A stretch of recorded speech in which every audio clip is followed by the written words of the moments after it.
welcome back to another episode of the Recovery Daily Podcast. I'm your host, Rachel Miller.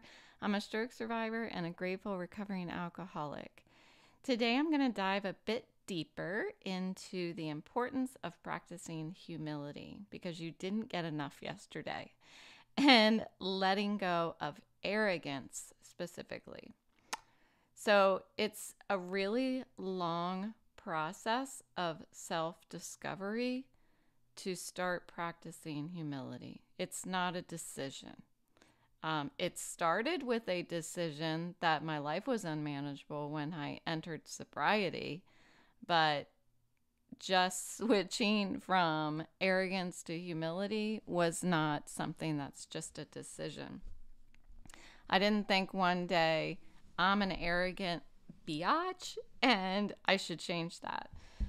I had to start with practicing the steps of my sobriety program and clean out my dark place by doing things like realizing that my life was unmanageable, like taking a look at my relationships and figuring out that I played a role in any resentment I had towards another person.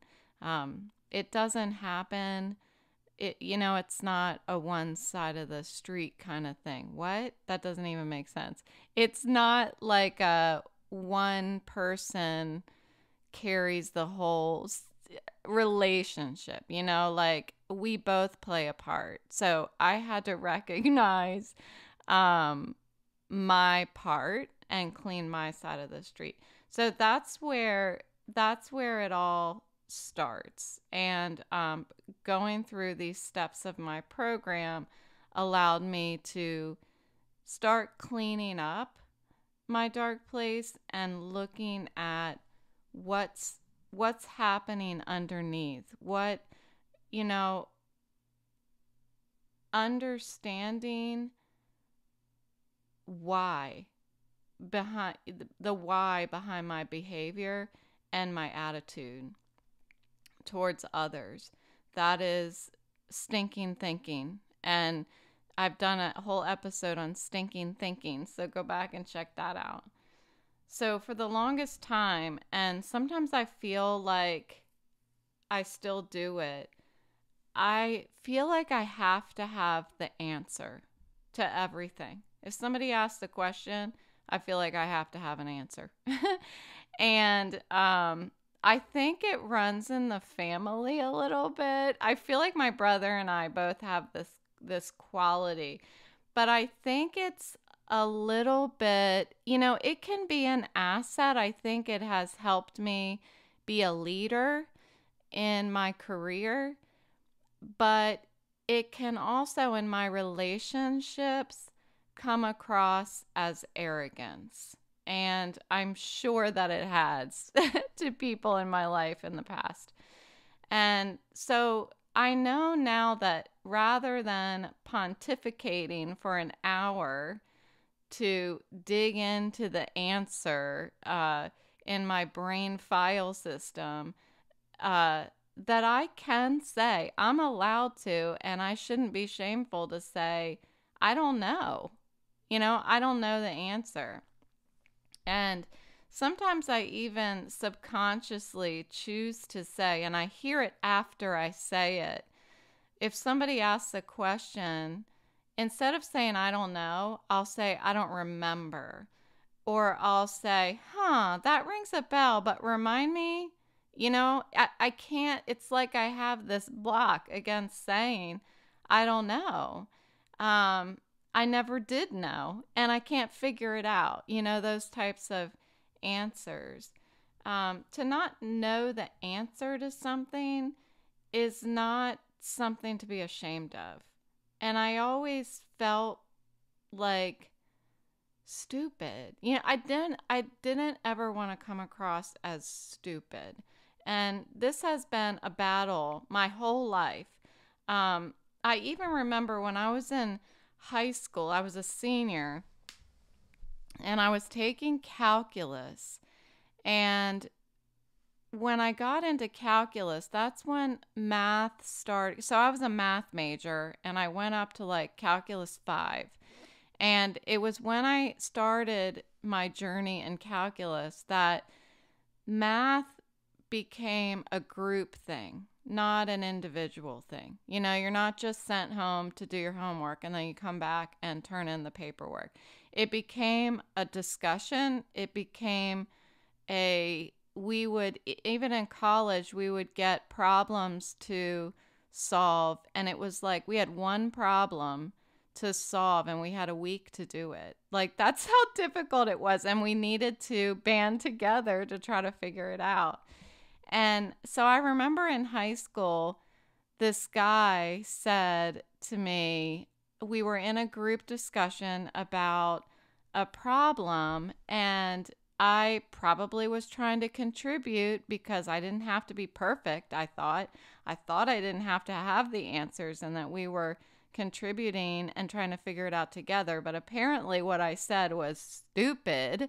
And the guy responded, I still remember the guy's stupid face.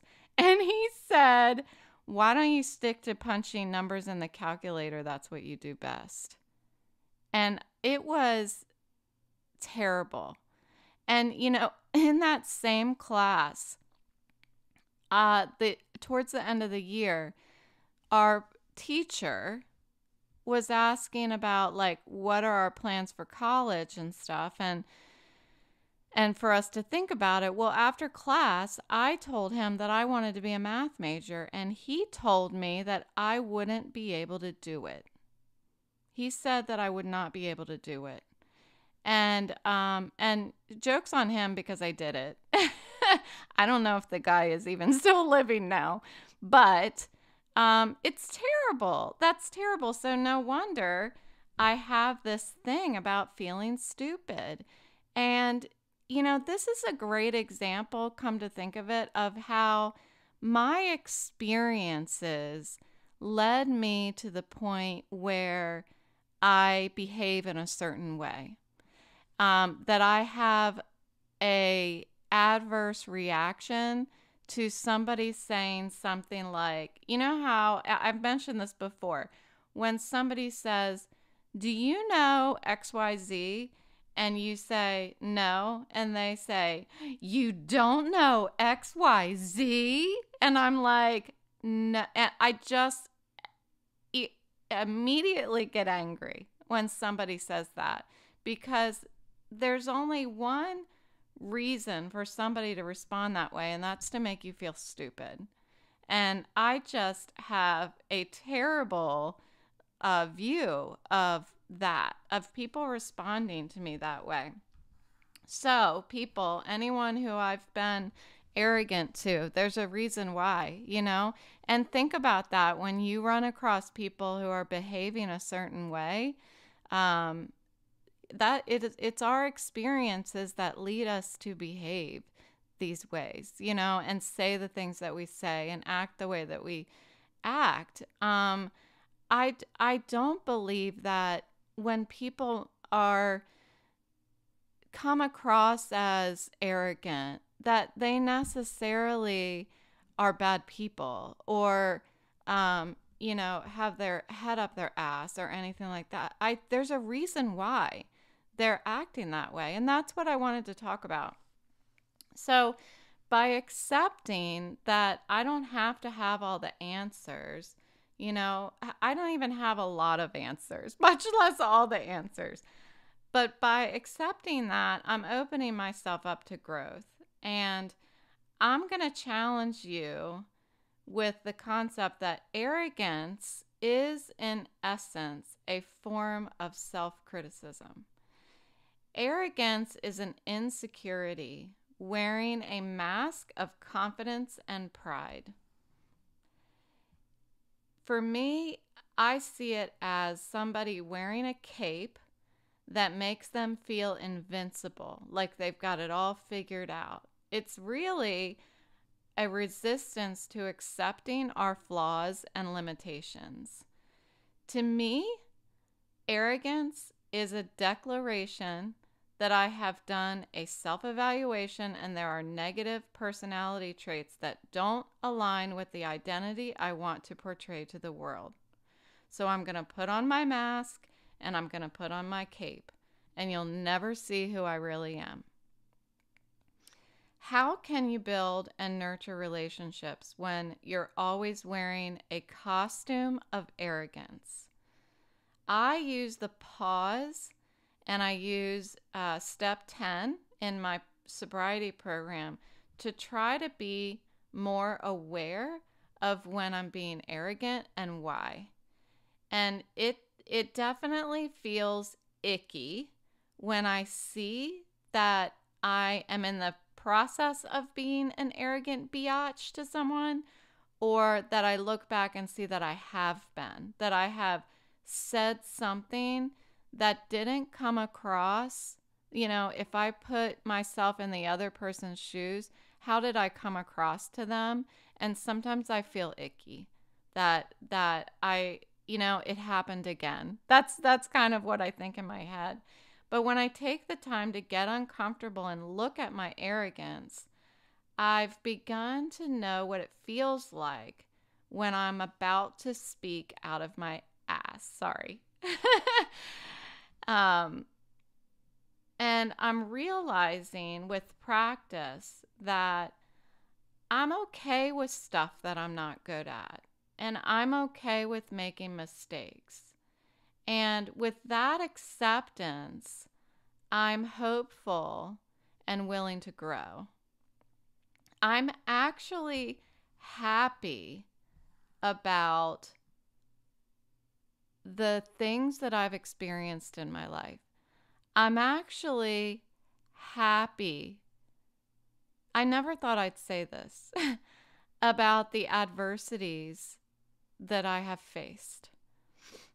I'm actually happy that that guy said that to me in high school, because it drove me so much harder to do what I wanted to do, which was be a math major.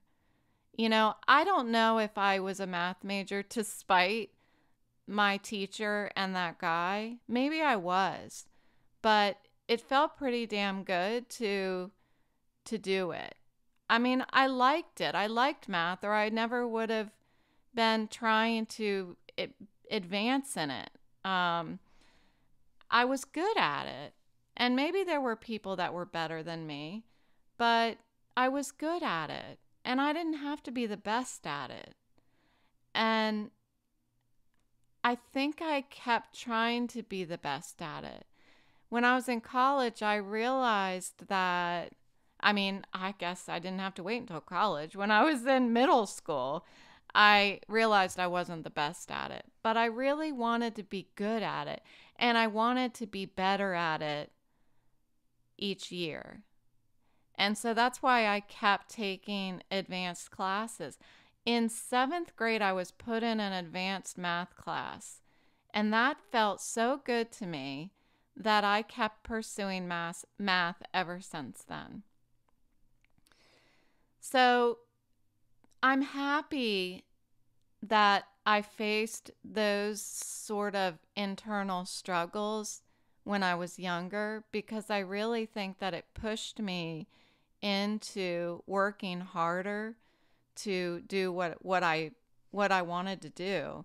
I think, though, that there are some personalities that it doesn't drive you to do better. It actually drives you to give up.